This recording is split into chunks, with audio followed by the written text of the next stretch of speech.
Sizlerin yardımınıza biz muhtaçız. Sizler yardım verinizler. Geçen Azamat Baymat hikayesi tartıp ketkenede şunun akça düştü. Şunun mesele sizlerge muhtaçız. Бул кадр мындан жарым жыл мурун тартылган. Анда Баткен облусунун тургуну Курсан Анарбаев боору оорусуна чалдыгып, коомчулуктан жардам сурап турган кези. Ошол кезде алыска жерге Кайрымды бол коомдук кайрымдуулук фонду барып, карайлап турган мекендештин үнүн коомчулукка жеткирген.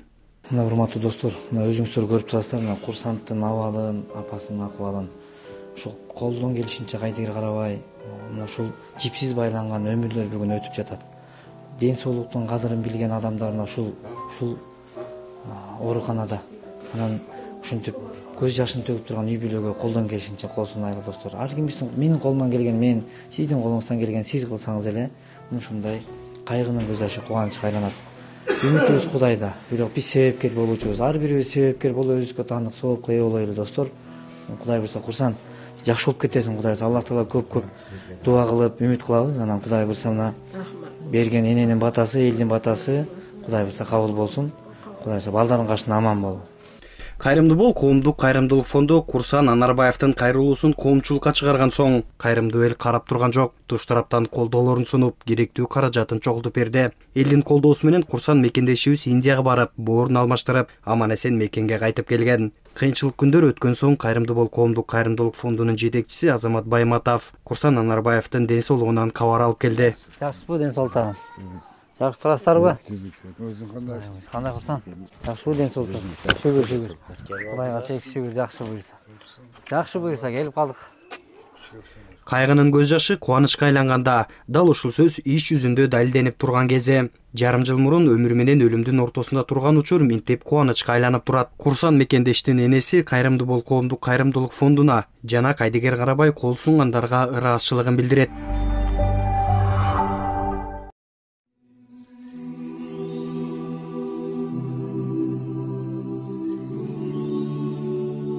Assalamu alaikum eli jurt, kандай тынчсыздар, амансыздарбы? Şu eli jurtубузга, тууган урукка, балам досторго, иммиграцияда жүргөндөргө, бuyagı Словакия, buyagı Россиядан бери жөнөттү.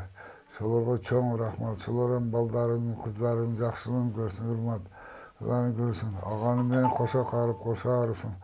Ата-энелерин жакшылыгын көрсүн, урматын көрсүн. Şolor бактылуу болсун, жакшы жашасын. Şolorдун балдарын жакшылыгын көрүп, кыз чыгарып, уул үйлөп, жакшы күндөрдү көрсүн Алла. Şolorго нисап кылсын. Рахмат ошо эли журтубузга, тууган урукка, бардыгыга. Ким жардам берген болсо шолорго бардыгыга рахмат.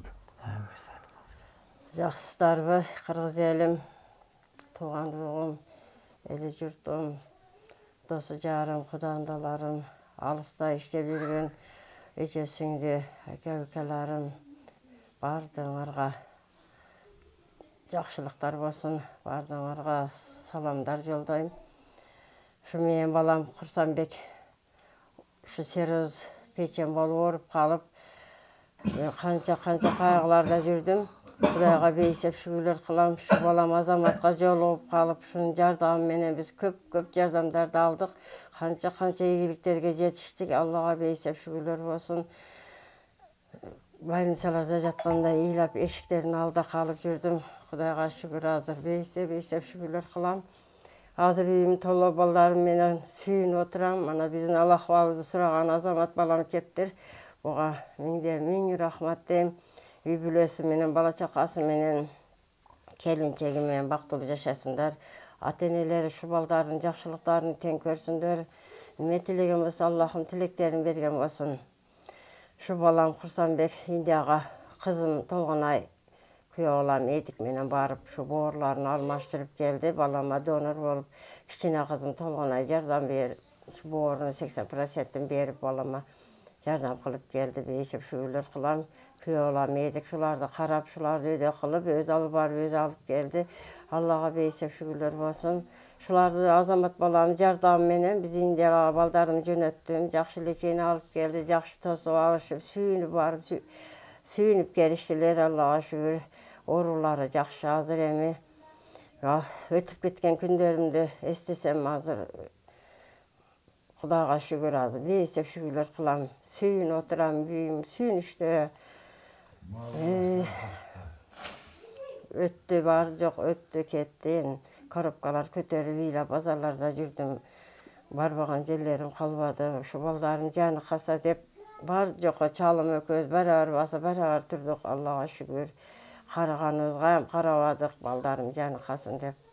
Ана азаматтык күчү менен Индияга жөнөттүк. Элдериме, кыргыз элиме, эли журт тууган ругума, досу жарыма, кудандаларыма, şu алыскы жерлерде иштеп жүргөн, мигрантта жүргөндөргө бардыгы рахматтар айтам. Иштериге ийгилик, өмүрлөрү узун, бактылуу болуп жүрсүндөр. Дайым эле ар бир үйдүн ичинде жакшылыктар болсун, тойлор болсун. Şu дасturконубуз толо нандар болсун, үйүбүз толо небере чеберелер болсун. Шулардын жакшылыгына чалым экөөбүз тең көрүп, тең жүрөлү, эли журтум жардам бергендердин бардыгы жакшылыктар каалайм. Şu балам Азаматка биринчиден Кудайым ден соолук өмүр берсин. Şu кошкону мени кошарып, кошо карысын, балдардын жакшылыктарын тең көрсүндөр. Булардын жакшылыгын ошо Аксакал ата энеси кошо көрсүндөр. Неме тилегим болсо Аллахым тилегин берген болсун. Ушинтип бизи жоктоп келип, мына Кудайга шүгүр, сүйүнүчкө сүйүнүчтөр кошуп, мантип алдыбызда сүйлөшүп отурабыз. Кош кепсиңер балдарым. Кудайым ден соолук берсин, бардыгыңарга ишиңерге ийгиликтер болсун. Şu силердин кайрымдуу фондуга ыраазычылык билдирем, бардыгыңарга ишиңер ийгиликтүү болуп, жакшы иштей бергиле көптү катарыда. Эме тилегиң болсун, тилегиңерди берсин. Кудайым şu көптү катарда үй ичибизме, бала чакабызме бардыгы тынч болойлу.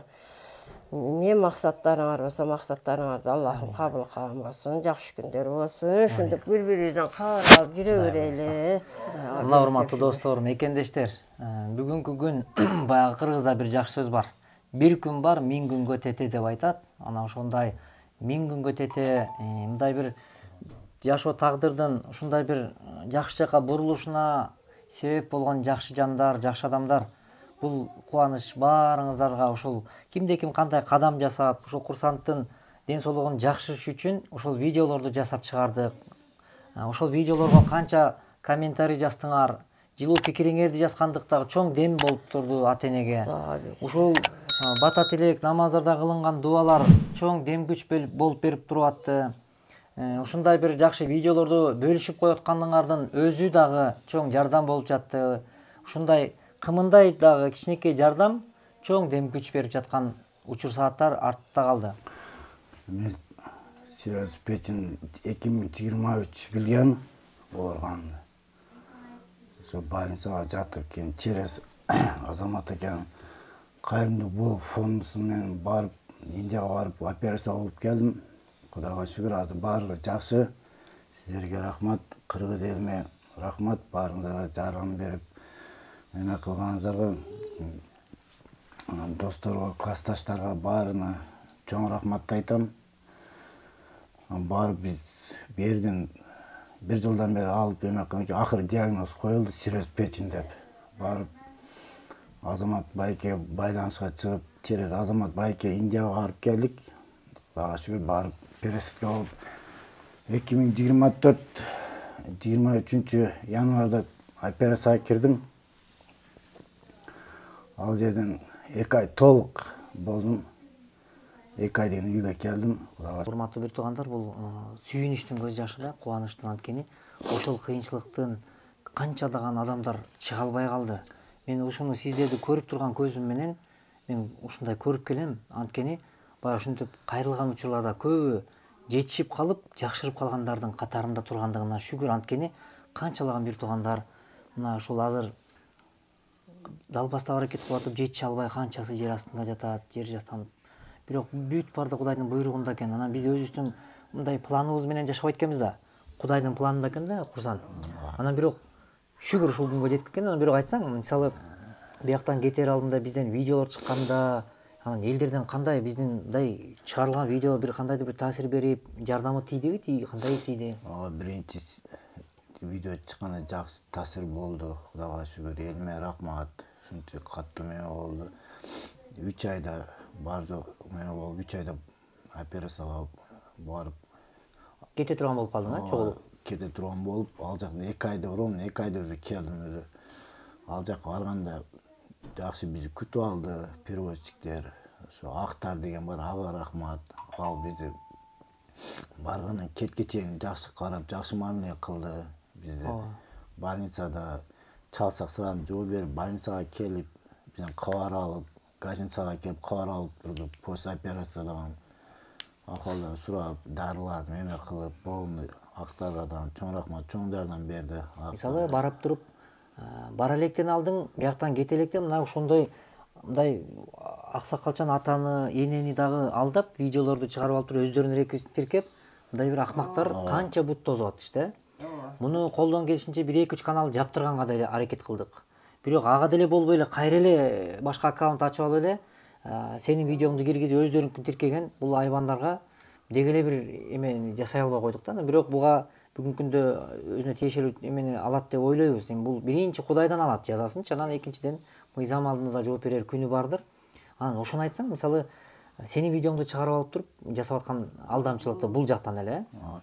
Ооба, мен сиз чыгарып берген видеолорго эме кылып кирип, сиздин атыңыздан полный номер башка, видео меники, биз сизге чалып айткан ушундай болуп атат деп.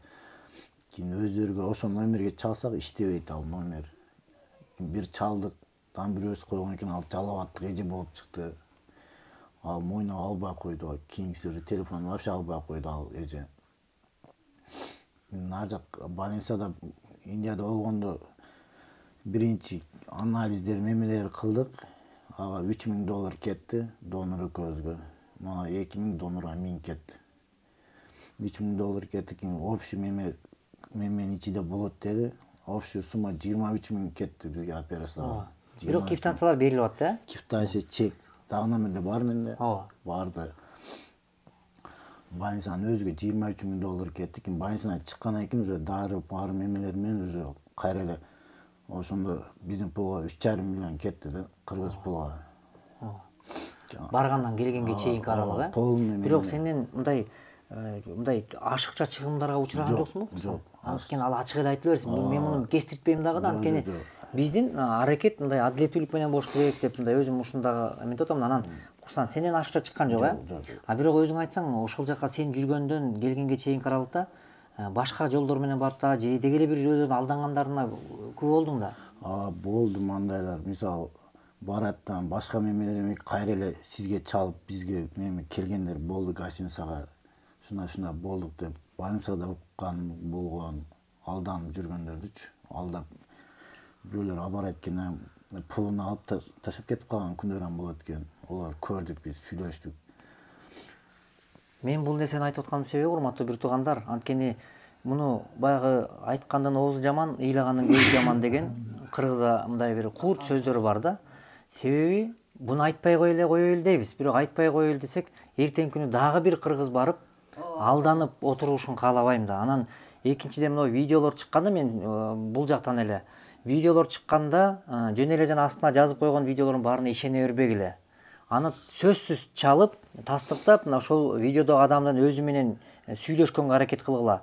Тастыктап, тактап алып, муну Раматылык Чубак устаз да айтып өттү өткөндө. Ошол видеосун көрүп алып аябай кубандым, анткени бул жаатта мындай элдин алданбоосуна эметкен аракети Чубак устаздын канча. Анан бул энекелерибизди аябай көп алдады. Видеолорун чыгарышып атты. Мына Кыргызстандан эле канча алданып, орто жолдо ушул акчасыз калдык да.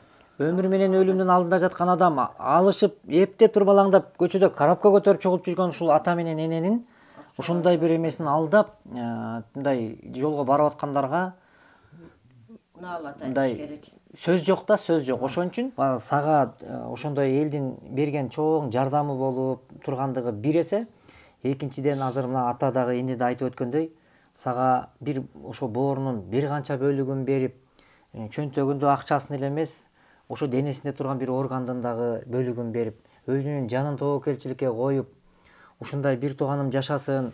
Мен келип больницага келгенде дагы ушу карындашыбыз Толгонай, Азамат байке, менин бир тууганым ушунчалык сонун инсан, мен агам өтө жакшы адам, жашаш керек, мен боорумду эч ойлонбой берем Азамат байке, бирок сизден менин суранычым, колуңуздан келишинче аракет кылып берип коюңузчу, биздин ушу жакшырганыбызга сизден өтүнүч деп мындай өтүнүч кайрылды. Мен айттым, карындашым болушунча сизге да энеке. Колуман келишинче аракет кылайын. Сиздер сарсана болбогула, ыйлабагыла, буюрса баары жакшы болот. Кудай жардам берет биринчиден, экинчиден жакшы адамдар бар, колдон келишинче колдоп беришет деп айтылган ой ниет тилектер орундалып, мына биз бүгүн олтурабыз. Анан Бар абадан деп кеткенбиз.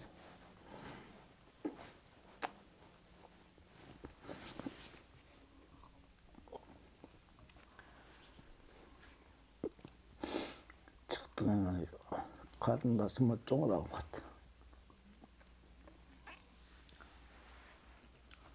келаткандагы сүйүнүч дагы, мисалы Кыргызстаныбызды көрүп, ошо самолеттон түшкөндө өзүңүздүн таза абадан дем алгандыгың, кандай чоң бактылуулук экендигин сен жон териң менен сездиң да, Курсан.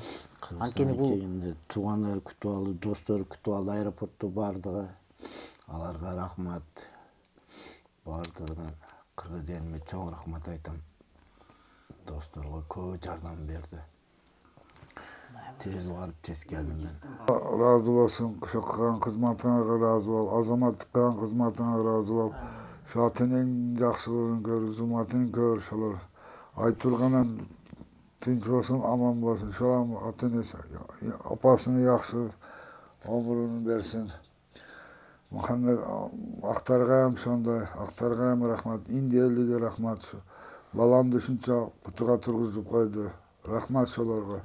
Ар кимге тилеген максаттарга жетсин, ойлорго жетсин, ойлорго алсын, тилек алсын. Кайта болсун, тынч болсун, иштериге ийгилик каалайбыз. Аллах акбар. Амин. Меймандар болуп, узаттым, ошол вактың болуп келе албай калдым. Рахмат.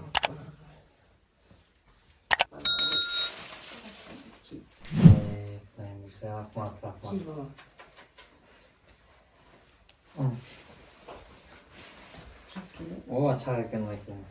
Мен размеринде билип алып туруп алып тастайсыз так. Кийип жүрөм атайын. Кудай буйруса рахмат. Курсан Асановдун ден соолугу жакшы, алмаштырган боору өзүнүкүндөй иштеп жатат. Мындай кубанычка албетте кайдыгер карабаган элдин эмгеги чоң. Кайрымды бол коомдук кайрымдуулук фонду коомдун айрылуу катмарына кызмат кылып, кайгынын көз жашын кубанычка айлантып келет.